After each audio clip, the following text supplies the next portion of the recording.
దేవునికి మహిమ కలుగునుగాక. ప్రభు పేరట మీ అందరికీ వందనాలు, శుభాలు.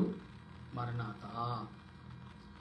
ప్రభునందు ప్రియ దేవుని విశ్వాసులారా, దేవుని సంగమా, దేవుని బిడ్డలారా, ప్రభు నామములో మీ అందరికీ శుభాలు, వందనాలు. మరణాత. ఈ ఉదయ కాలం నుండి ఇప్పటి వరకు మన ప్రభు రక్షకుడైన యేసుక్రీస్తు అనేక విషయాలు ఈ లోకంలో విందులు వినోదాలు జరుగుతున్నప్పటికీ దేవుడు తన క్రియను బట్టి మనుషులను ఎంతగానో ప్రేమిస్తూ ఆదరిస్తున్నాడు ప్రభును. ఆ ప్రభు యొక్క విషయాలు మనం తెలుసుకుంటాము నిమిత్తము ప్రార్థన చేద్దాం. ప్రార్థన. సర్వోన్నతుడా, సర్వాధికారి అయిన మా ప్రభువా, నీకు స్తోత్రాలు తండ్రి. గతించిన ఉదయ కాలం అంతా మాకు తోడుగా ఉండి నీ ఆలోచన క్రియలలో నీ తలంపుల ద్వారా ఆత్మీయ నడిపింపు సహాయమును దయచేసి నడిపించి ఆదరించి ఆయుధపరచున ఓ ప్రభువా, నీకు వందనాలు, స్తుతులు, స్తోత్రాలు చెల్లిస్తూ ఈ సమయంలో నీ నామాను బట్టి ప్రార్థన చేయుచుండగా, నీ నామాను బట్టి కీర్తిస్తుండగా, నీ నామాను బట్టి నేను స్తుతిస్తుండగా మా స్తుతులు అంగీకరించి నీ ఆలోచన చేత, నీ కృప చేత మమ్మల్ని సిద్ధపరిచి నడిపించమని నీ దేనదాసుడిని నన్ను నా తలంపులు మరుగు చేసి, దేవా, మీరును పరిశుద్ధులు, దేవదూతులు, షరేబులు, కరేబులు, 24 పెద్దలు, 4 జీవులు, 12 ఆత్మనికి ఆదరణ తోడుగా ఉంచి నడిపించి బలపరచమని నీ దేనదాసుడి నన్ను నీ సెలువు చాటిని మరుగుపరిచి నీ ఆత్మ నడిపింపు దాయి చూపించమని క్రీస్తునామని అడుగుచున్నాను పరమ తండ్రి, ఆమేన్. మన తండ్రి అయిన దేవుని సహాయం తోడై ముందుకు నడిపించును గాక, ఆమేన్. ప్రభునందు ప్రియా దేవుని బిడ్డలారా, ఈ ఉదయ కాలంలో అనేక విషయాలు మనం తెలుసుకుంటూనే ఉన్నాం. కొన్ని హెచ్చరికలతో కూడిన మాటలు కూడా ఈ దినం మనం తెలుసుకున్నాం. ప్రభు ఎంతగానో మనకు సహాయపడి బలపరిచి ఆదరించిన దేవదేవునికి ఏమిచ్చినా కొద్దివే అయి ఉంటుంది. గనుక మనం ఆలోచన కలిగి దేవుని ఎడల విశ్వాసము, నమ్మకము కలిగి ప్రార్థించే వారమై ఉన్నాం. ప్రభు చెప్పుచున్నారు, పాత నిబంధన గ్రంథములో నేను మీకు తోడై ఉన్నాను అని చెప్పారు.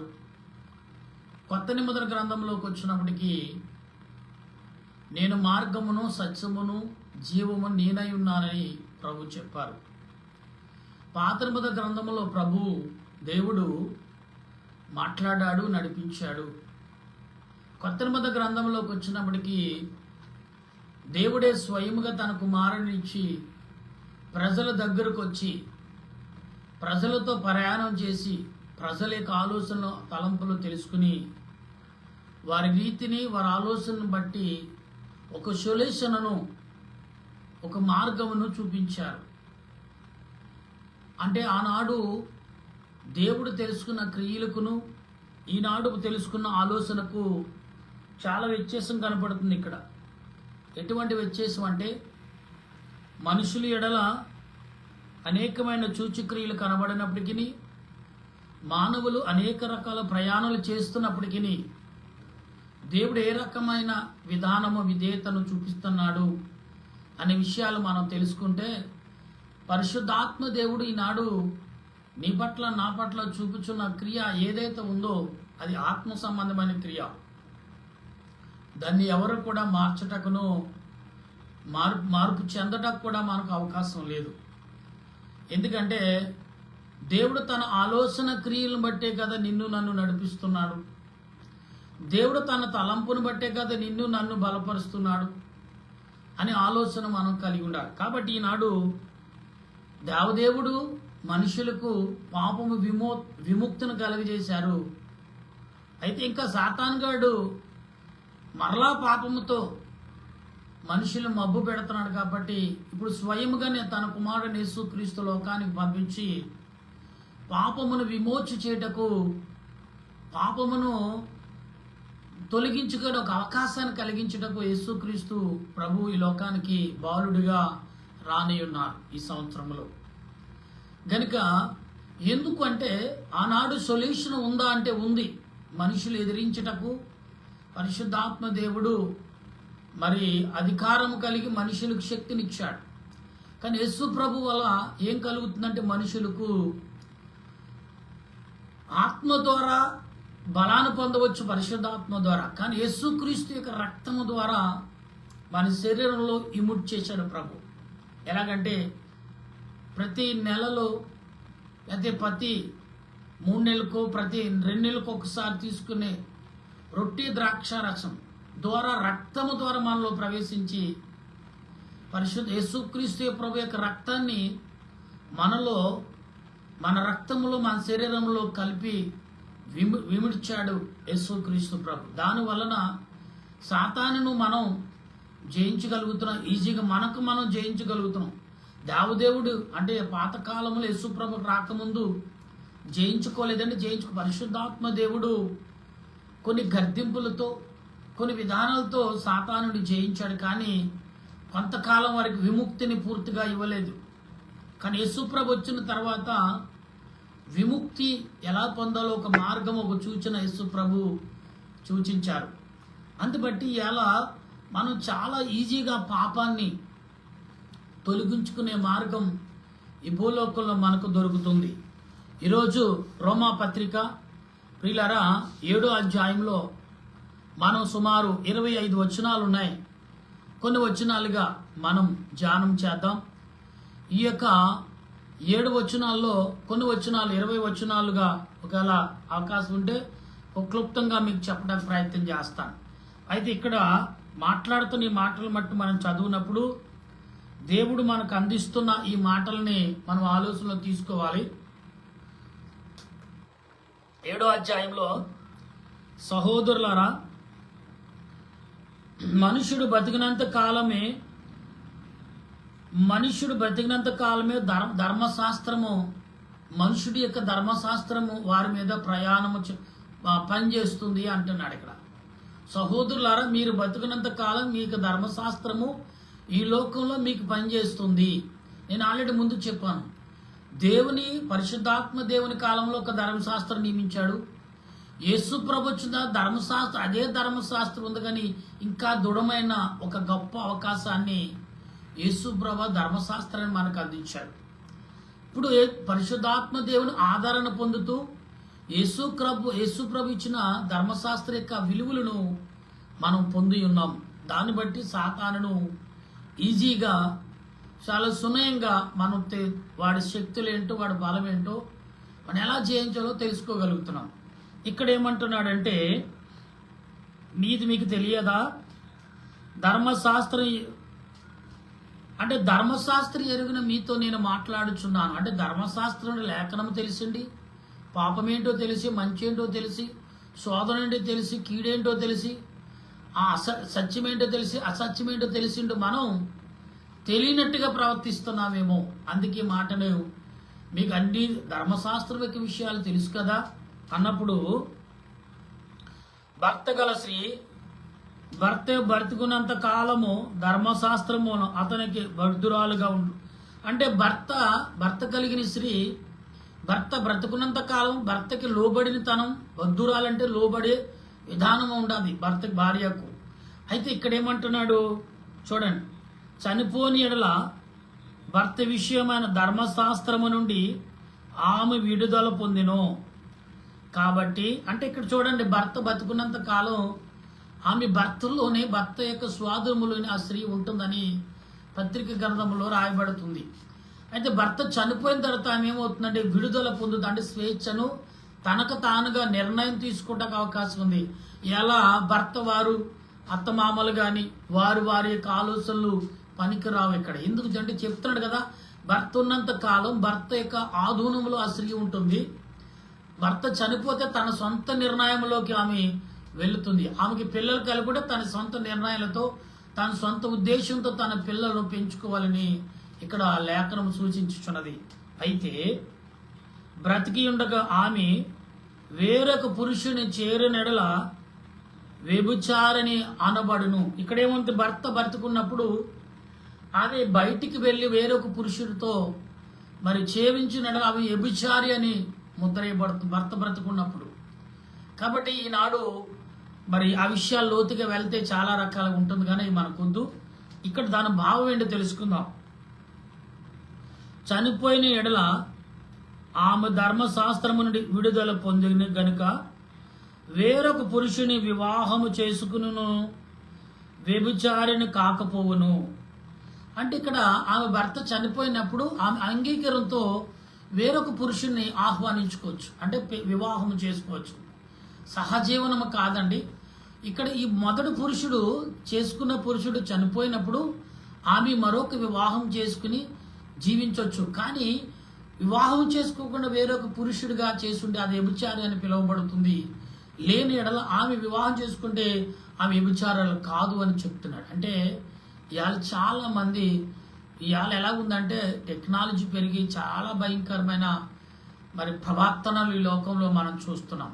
కానీ లేఖనం ఎంత స్పష్టంగా చెప్తుందండి.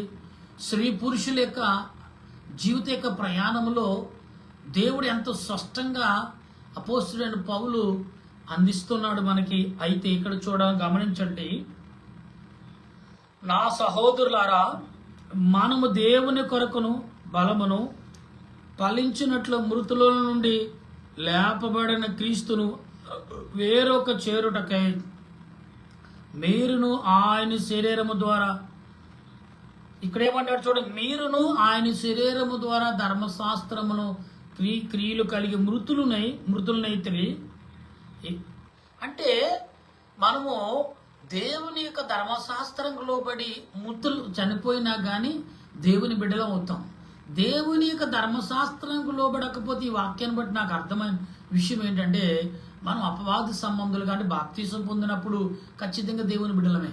కానీ ఇక్కడ భర్త ఉండి భార్య మరొక స్త్రీ పురుషుడితో ఉన్నప్పుడు వ్యభిచారం అంటున్నాడు. పరగా భర్త చనిపోయిన తర్వాత ఆమె మరొక పురుషుని వివాహం చేసుకోవచ్చు అంటున్నాడు. వివాహం చేసుకుని సహజీవనం చేస్తే అది వ్యభిచారంతో ఎంచుచున్నాడు. కానీ ఇక్కడ ధర్మశాస్త్రానికి లోబడిన వాడు చనిపోయినను అది దేవుని యొక్క ఆధీనంలోకి వెళ్తుంది. ధర్మశాస్త్రానికి లోబడిన వాడు చనిపోతే ఏ స్వాధీనంలోకి వెళ్తుందని ఇక్కడ ప్రశ్నిస్తున్నాడు. అయితే శరీర సంబంధాలు ఉండినప్పుడు మరణార్థమైన ఫలము ఫలించుటకై ధర్మశాస్త్రము వలనైన పాపేచ్ఛలను మన అవయవులను, ఇక్కడ ఏమంటారు చూసారండి, మనము ధర్మశాస్త్రకు లోబడటం వలన మన పాపం మన ఏలుబడి చేయదు. ధర్మశాస్త్రానికి లోబడకపోతే పాపం మనం వేలుబడి చేస్తుందని చెప్తాడు ఈ వాక్యక అర్థం. సంస్కృతి యొక్క స్వేచ్ఛ అనే పదాలు కొంచెం తిరగవు కొంతమందికి, మాకు కూడా కొంచెం ఇబ్బంది పడాలి. సంస్కృతి తెలుసుకుంటూ కూడా కొన్ని విషయాలు ఇబ్బంది పడాలి. కాబట్టి దీన్ని ఏమంటున్నాడు, ధర్మశాస్త్రానికి లోబడితే నీవు ఫలింపులోకి వస్తున్నావు, ధర్మశాస్త్రానికి లోబడకపోతే నువ్వు సాతానికి ఈజీగా చిక్కబడుతున్నావు. ఈ మాటలు చాలా స్పష్టంగా చెప్తున్నాడు ఇక్కడ. అయితే 6వ వచనంలో మనం మాట్లాడినప్పుడు ఇక్కడ మాట్లాడుతున్న ఈ మాటలను, అయితే దేని చేత నిర్బంధపడుతామో దాని విషయమై చనిపోయిన వారు దేని నిమిత్తం అయితే మనము మరి లోబడుతామో దేని నిమిత్తం ధర్మశాస్త్రానికి లోబడతామో దాని నిమిత్తం విడుదల పొందుతామన్నాడు. అంటే మనం జీవించిన కాలంలో అనేక విషయాలు మనం కలిగినప్పటికీ, అనేక విషయాల్లో మనం కలిగి ఉన్నప్పటికీ, అనేక తలంపుల్లో మనం జీవించుతున్నప్పటికీ ఇక్కడ కొన్ని భావాలు మనం కలిగి ఉంటాం. పిల్లరా, ఎందుకు దేవుడు అంటే చూడండి, ఇక్కడ ధర్మశాస్త్రానికి లోబడి నీవు జీవిస్తున్నావంటే నీవు ఎటువంటి వాడివైనా కానీ దేవుడు నీకు ఒక అవకాశం ఇస్తాడు. ధర్మశాస్త్రానికి లోబడలేకపోయినా నువ్వు ఒకవేళ నీవు పశ్చాత్తాపడితే దేవుడు మరలా అవకాశం ఇస్తాడు. ధర్మశాస్త్రానికి లోబడకుండా నేను మానవుడిని దేవుని ఆత్మతో నింపబడని నేను పరలోక రాజ్యం ఎందుకు చేరను అని ప్రశ్నిస్తే నీ మీద ఏలుబడి ఏం చేస్తుందంటే పాపం అని వేలుబడి చేస్తుంది. చాలా మంది చెప్తారు, నేను బైబిల్ ఎరగలేదండి, బాప్తిసం తీసుకోలేదు, నేను ఎటువంటి పాపం ఎరగనండి అంటే యథార్థతగా జీవిస్తున్నానండి అంటే అది దేవుడు నీకు ఒక తీర్పును నీకంటూ ఒక ప్రయాణమును ప్రత్యేకంగా ఏర్పరుస్తాడు. అప్పుడు దేవుని ఖచ్చితంగా ధర్మశాస్త్రమిక విధానము ఏదో ఒక రోజున నువ్వు నిద్రించే లోపల ఒక రోజైనా నువ్వు దాని గురించి తెలుసుకుంటావు. క్షణాల్లో అయినా తెలుసుకుంటే పరలోక రాజ్యం చేరబడతావని లేఖనం చెప్తుంది. అయితే మనము అక్షర ప్రాచీర నిమిత్తమైన మనము కాక ఆత్మ అనుసారమైన, ఇక్కడేమన్నా ఆత్మ సంబంధమైన నజీవ ఆత్మ సంబంధులై, అంటే నజీవ అంటే మనం ఆత్మకు లోబడి సంబంధులుగా ఉండేవారు. నజీర్ అంటే ఆత్మకు సంబంధం. సాంస్కృతిక పదాలు కొంచెం మనకు అర్థమవటకు టైం పడుతుంది. కాబట్టి దీన్ని ఏమంటారంటే ఆత్మ సంబంధమైన నువ్వు ఆత్మకు లోబడినప్పుడు మరి మంచి స్వభావం కలిగి నువ్వు జీవించగలివాడవే ఉంటావు. అయితే అది చేయుచున్నావు అట్లు కాబట్టి ఏమందుము ధర్మశాస్త్రము పాపమాయిన అట్లను రాదు. ధర్మశాస్త్రము వలనని గాని పాపమనగా ఎట్టిదో నాకు తెలియకపోవును. ఆశింపవద్దు అని ధర్మశాస్త్రము చెప్పనేడలా.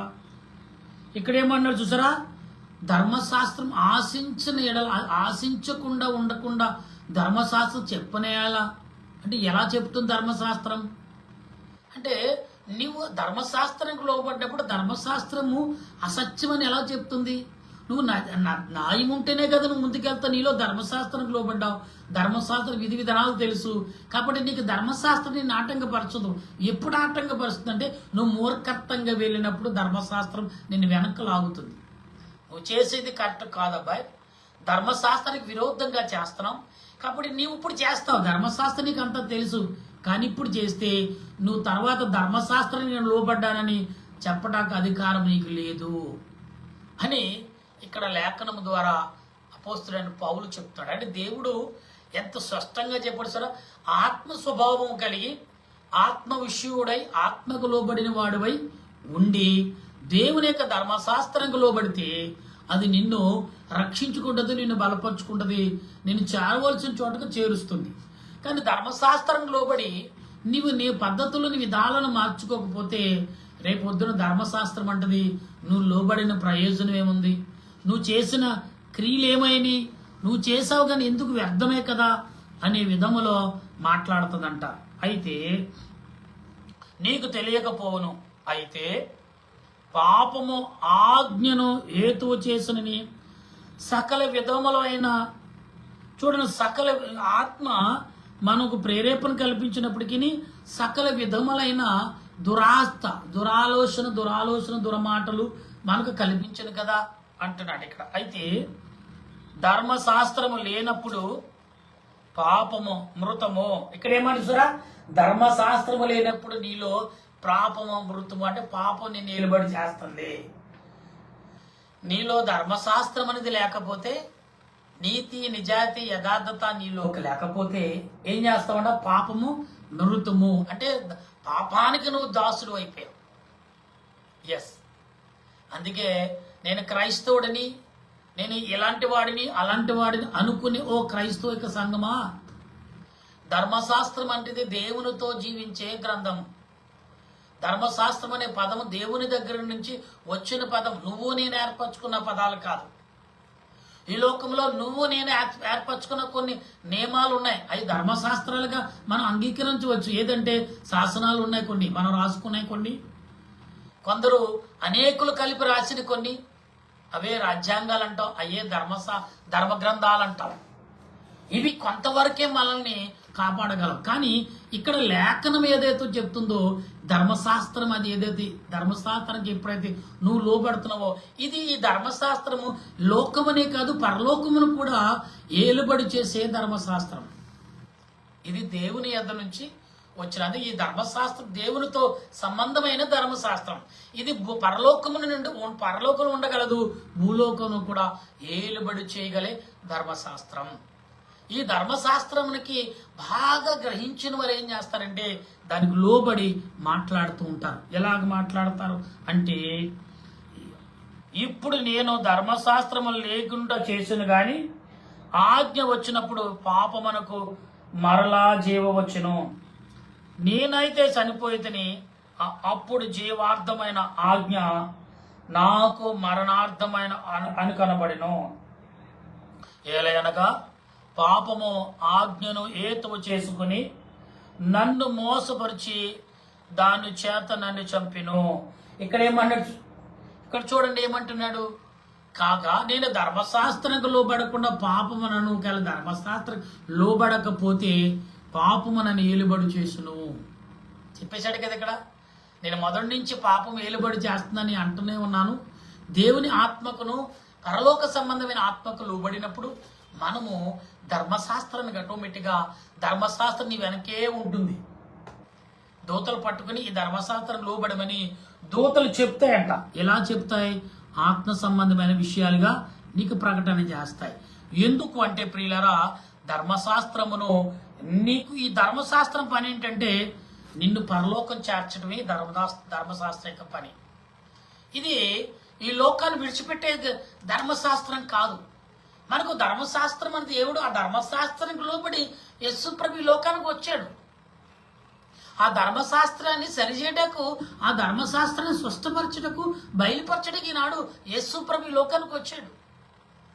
ధర్మశాస్త్రాన్ని అనేది మనలోకి ప్రవేశించకపోతే నీవేమైపోతావంటే నీవు నిష్ప్రయోగుడు అయిపోతావు. ఈ యొక్క విషయాలు చాలా స్పష్టంగా కనబడుతున్నాయి ప్రియులారా. కనుక మనం ఆలోచన కలిగి ఉండాలి. ఈ ధర్మశాస్త్రం అనే పదము ఎందుకు ఈ యొక్క అపోస్తలుడైన పౌలు రోమా పత్రికలో రాయబడి ఉన్నదంటే ఆత్మ సంబంధమైన ధర్మశాస్త్రము. ఈ ధర్మశాస్త్రము ఆత్మ సంబంధమైన ధర్మశాస్త్రం. నువ్వు నేను అనుకునే ధర్మశాస్త్రాలు వేరండి. నువ్వు నేను రాసిన గ్రంథాలు చాలా ఉండొచ్చు, కానీ ఈ ధర్మశాస్త్రమును బట్టి అనేకులు గ్రంథాలు రాస్తారు. కానీ నిజమైన ధర్మశాస్త్రము దేవుడు అన్నాడు, నీవు అనేకులకు బోధించుము అన్నాడు.